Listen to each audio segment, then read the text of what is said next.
আমার ছেলে আমার দেখাইতেছে সব ইন্নালিল্লাহি ওয়া ইন্না ইলাইহি রাজিউন আমার নামে পড়তে আছে। আমি নিজে দেখতে আছি যে আমি মারা গেছি, আমি আর নাই। এক একজনে এক এক রকম করি। আসলে এই নিউজগুলো ঠিক না, কেন যে এগুলো করে এটা গুজবে হচ্ছে। কিছু ইউটিউবার এগুলো করতেছে, যেন আমার বাসায় অনেকগুলো চ্যানেল আসছে, আমি বলে দিছি যেগুলো গুজব। আমি সুস্থ আছি, ভালো আছি।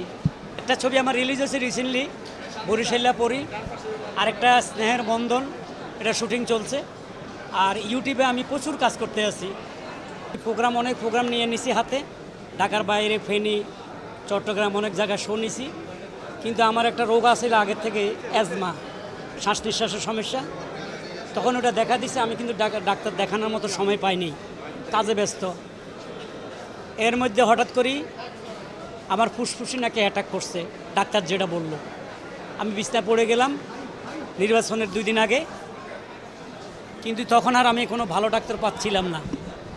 যে হাসপাতালে যাই বলে নির্বাচনের পর ছাড়া ডাক্তার বসবে না। নির্বাচনের 2 দিন পরে আমি ডাক্তার দেখাইছি। দেখার পরে আমার অসুখের কথা বলল, যে আমার ফুসফুস অ্যাটাক করছে, অ্যাজমাটা বেড়ে গেছে। তারপর 3 দিন আমি হাসপাতালে ছিলাম। এরপর আমার বাসায় নিয়ে আসলো। আমি আলহামদুলিল্লাহ এখন সুস্থ আছি। দুঃখ লাগে, আবার হাসিও লাগে। আমি নিজে পড়তেছি, আমি দেখতেছি আমার ছেলে আমার দেখাইতেছে সব ইন্নালিল্লাহি ওয়া ইন্না ইলাইহি রাজিউন আমার নামে পড়তে আছে। আমি নিজে দেখতে আছি যে আমি মারা গেছি, আমি আর নাই। এক একজনে এক এক রকম করি। আসলে এই নিউজগুলো ঠিক না, কেন যে এগুলো করে, মানে ভিউ পাওয়ার জন্য, টাকা কামানোর জন্য একটা জিন্দা মানুষকে মাইরা ফেলতেছে। এগুলো আসলে কে অ্যাকশনও নেয় না, এগুলো ধরপাকড়ও হচ্ছে না। হ্যাঁ, এগুলো তো গুজব হচ্ছে।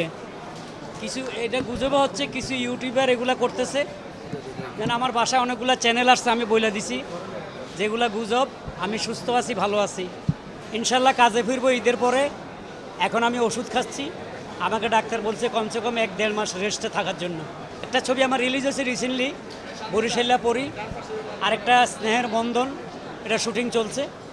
আর ইউটিউবে আমি প্রচুর কাজ করতে আছি।